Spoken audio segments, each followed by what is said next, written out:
হঠাৎ আগুনে সব হারিয়ে নিঃস্ব হয়েছেন সুনামগঞ্জের ২২ জন ব্যবসায়ী। হক সুপার মার্কেটে লাগা আগুনে মার্কেট সহ আশেপাশের ব্যবসা প্রতিষ্ঠান পুড়ে ছাই হয়েছে। ক্ষয়ক্ষতি কাটিয়ে ঘুরে দাঁড়ানো নিয়ে দিশেহারা তারা। তার উপর রয়েছে ব্যাংক লোন ও কোম্পানি দেনার দায়। ক্ষতিগ্রস্তদের সরকারের পক্ষ থেকে সহযোগিতার আশ্বাস দিয়েছেন জেলা প্রশাসক। শহীদ নূর আহমেদের তথ্য ছবিতে প্রতিবেদন। সুনামগঞ্জ পৌর শহরের ট্রাফিক পয়েন্ট। রোববার রাত 10:30টায়ও শহরের সবচেয়ে বড় ইলেকট্রনিক্স ব্যবসা প্রতিষ্ঠানের স্বত্বাধিকারী ছিলেন এবিএম জাকির হোসেন পারভেজ।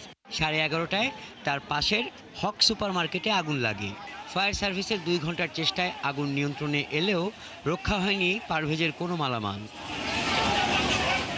ব্যবসায়ী পারভেজের মতো আগুনে সর্বস্ব হারিয়েছেন হক সুপার মার্কেটের অন্তত 17 ক্ষুদ্র ও মাঝারি ব্যবসায়ী। যে মার্কেটে ছিল জুতা, কাপড়, ফার্মেসি সহ বাহারি পণ্যের প্রতিষ্ঠান, একদিনের ব্যবধানে সেই মার্কেট বিরান ভূমি। আমার 2 থেকে 2.5 কোটি টাকার ক্ষতি হয়েছে। মূলত আমার এর বাইরে মূলত আমার আর কোনো সোর্স অফ ইনকামও নাই। জায়গা জমি বিক্রি করিয়া এটা করছিলাম, অনেক জায়গা থেকে ঋণ ফিনান্সিলাম, লোন টোন লইছি, লইয়া বেশি দিন হয়েছে না, 3-4 মাস আমি দোকানটা করছিলাম, কিন্তু অনেক কয়েক ঘন্টার ভিতরে শেষ হয়ে গেছে। ভেন্টিলেটরের ভিতর দিয়ে আপনার আগুন প্রবেশ করে সম্পূর্ণ আমার ঘরের মালামাল, জিনিসপত্র এবং ক্যাশে কিছু টাকাও ছিল, সম্পূর্ণ সবকিছুই তছনছ হয়ে গেছে। কাপড়ের গোডাউন, জুতার গোডাউন, সুতার গোডাউন, অনেক গোডাউন ছিল।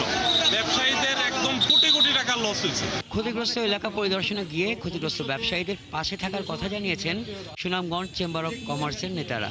এই ব্যবসায়ীগুলো একবার ঠিক আছে, এখন আমরা এখন চেষ্টা করতাম সবাই তার একটা সান্ত্বনা দেওয়ার, আর এরা যদি সরকারিভাবে কিছু একটা সহযোগিতা পায় তাহলে হয়তো ড্রাইভার আসার সম্ভাবনা আছে।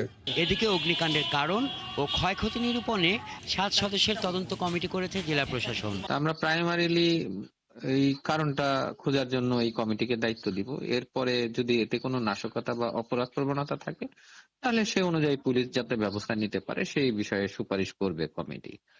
আর এই যে সকল ব্যবসায়ীর ক্ষতি হলো প্রায় 8,50,00,000 টাকা, তাদের দাবি আছে যে এসএমই তে যে লোনগুলো আছে তাতে খুব সম্ভবত তাদের একটু কিছু পরিমাণ ইন্টারেস্ট আছে পে করা লাগবে। সেই ইন্টারেস্ট গুলা যেন কিছু সময়ের জন্য পরিশোধ করা স্থগিত রাখা হয়, এরকম একটা আবেদন তাদের কাছে আছে। আমরা বলছি যে আমরা এসএমই ফাউন্ডেশনে চিঠি দিয়ে জানাবো, তারা যেন এই বিষয়টা একটু বিবেচনা করে। ক্ষতিগ্রস্ত ব্যবসায়ীরা জানিয়েছেন 22টি ব্যবসা প্রতিষ্ঠান ও 18টি গোডাউন সম্পূর্ণ পুড়ে গেছে।